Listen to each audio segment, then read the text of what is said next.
Today, I'm doing frequently asked questions about through hiking the Appalachian Trail, part 2. Thank you guys for all the engagement, both on here and on TikTok, and asking so many questions. I had so many, I decided to break it up into 2 videos. Let's get started. Oh, and by the way, I'm Audrey, known as Glow Stick on Trail. I thru-hiked in 2018, in case you don't know me. Now you do, hello. Okay, so let's get started. This one I get so often.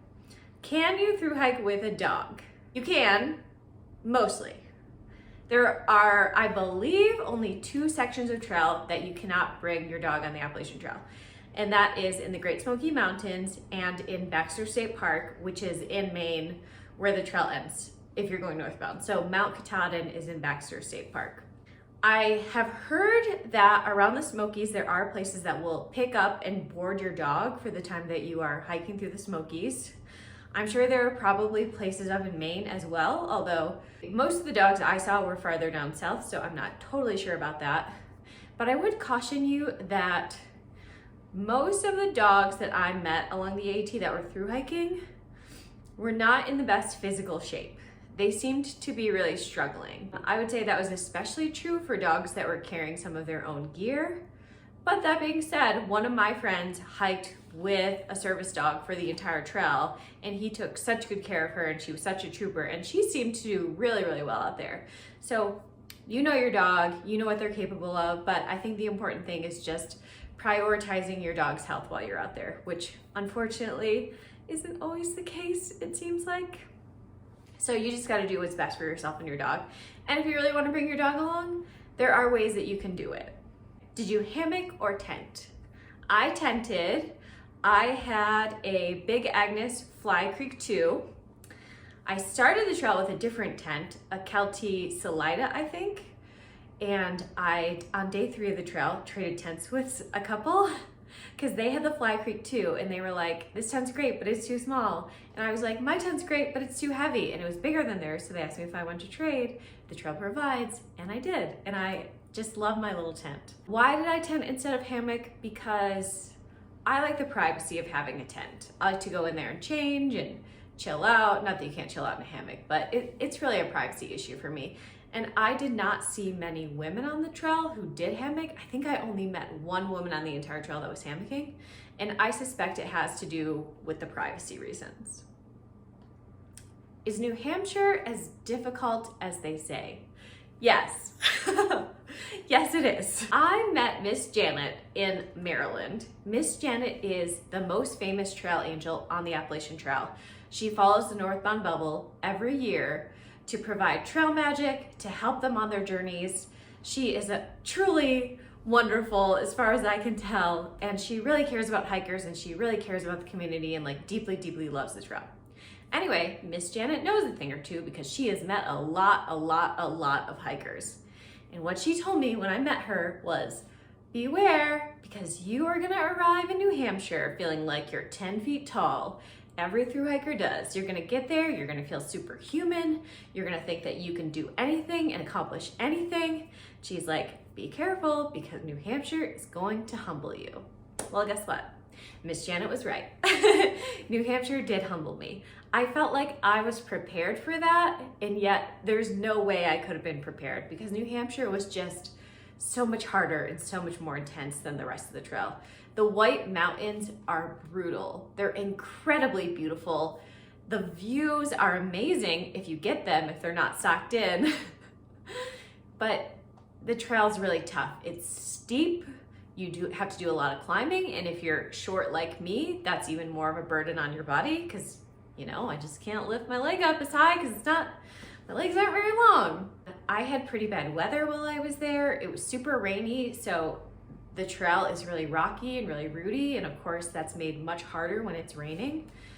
I'd get to the top of these really huge climbs and the view would be completely socked in with fog. I wouldn't be able to see a thing. Franconia Ridge is probably the most famous view that you're supposed to see when you're in the White Mountains, and I got up there and I couldn't see a thing after climbing all day long. That being said, I had a beautiful blue sky on the top of Mount Washington, which is supposed to have some of the worst weather in the world, so you get what you get. Some days you're lucky, some days the trail gods smile upon you, and some days they do not. How do you resupply? You resupply by either hitchhiking or taking a shuttle or somehow walking into town. The trail does in a few places go through towns, so those of course are really easy. I was really uneasy about the idea of hitchhiking when I first got on the trail. But the trail communities are so used to hikers, and a lot of the times you don't even have to stick out your thumb. You just go to a gap where you're gonna get off to go to a town and people stop by and say, hey, do you need a ride? A lot of the hostels will also have shuttles. You can pay for shuttles. There are trail angels about that will come pick you up. Just different ways. But anyway, so that's how you get to town. Like, towns are usually a few miles off the trail. But again, there are a few places where you just walk through town, which makes it super easy. But you kind of get comfortable with these methods. It might sound scary. It might feel scary at first, but you get very used to it. I mean, of course, be safe, keep your wits about you, go with a buddy at least if you can. But trail communities, again, are very used to hikers and usually very willing to help. How many days worth of food do you usually carry? Typically, I would say you carry 4 to 5 days worth of food. You could carry more if you wanted to, but food's heavy. So that's about how often you go into town, every 4 or 5 days, maybe every week. That's about how much you carry. How do you do laundry? You do laundry at laundromats, hostels, and hotels. I've heard about people also, rinsing their clothes out in streams and whatnot. I don't know how environmentally friendly that is. But it's, for the most part, pretty easy to find laundromats and ways to wash your clothes in town. There are a few exceptions to that. There were a few places where I stayed where the washer dryer was broken or something like that. But for the most part, you figure it out. Worst case scenario, you wear your dirty clothes a little longer than you would like. Do you see a lot of wildlife? I saw less wildlife than I thought I would see.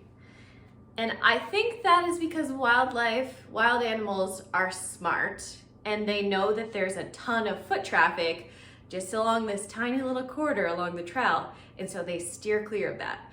And thru-hikers take a very specific scent on many of them, and it is very strong. So I'm sure that the animals know exactly where we are when, and they steer clear of us. I saw the entire trail, I saw 3 bears, although I heard more bears than that at night.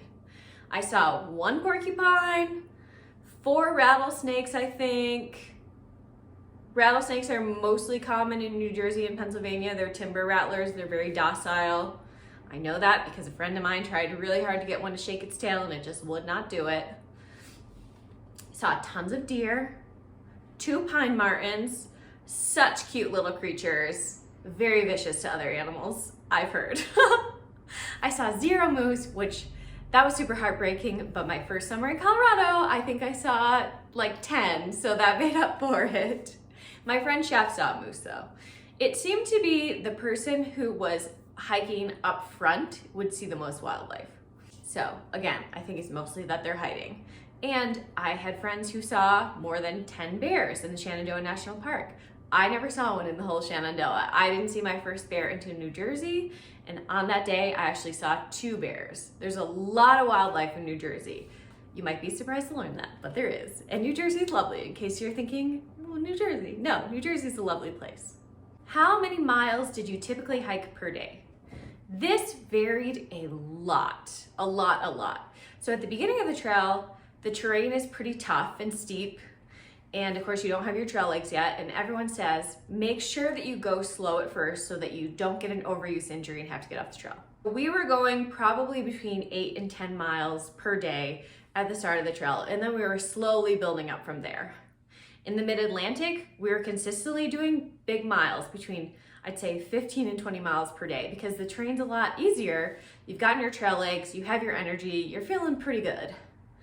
And then once we got up to New Hampshire and Maine, we slowed way down because the terrain gets a lot harder up there. New Hampshire especially just kicks your butt. I mean, in the whites, we were doing probably maximum 10 miles a day again. And then Maine is also quite hard, southern Maine especially. But we mostly slowed down in Maine because we just didn't want to leave the trail. The weather was beautiful. We weren't ready to finish. So we were probably back to doing between 10 and 15 miles per day in Maine. So it varied quite a bit. There is no magic number. How much weight did you lose? My weight difference from the beginning and the end of the trail was 8 pounds.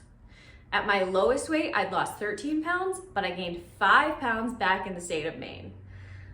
I think I was putting on muscle, and also my body was like, feed me, feed me, feed me. I was so hungry. I was craving peanut butter like it was my job. I was eating like 4 candy bars a day because I was so hungry and I couldn't stomach hiker food anymore. But I mean, when I look at my pictures, it's not like, oh, I put fat back on. It was like, oh, I put on muscle. Beginning to end of the trail, 8 pounds. But at my skinniest, I was 13 pounds. And I have a whole YouTube video about this topic. If you're interested, go find that. How did you weigh yourself? A lot of hostels and hotels have scales, as well as there are a few community centers where you can go pay to get a shower, and they also tend to have scales.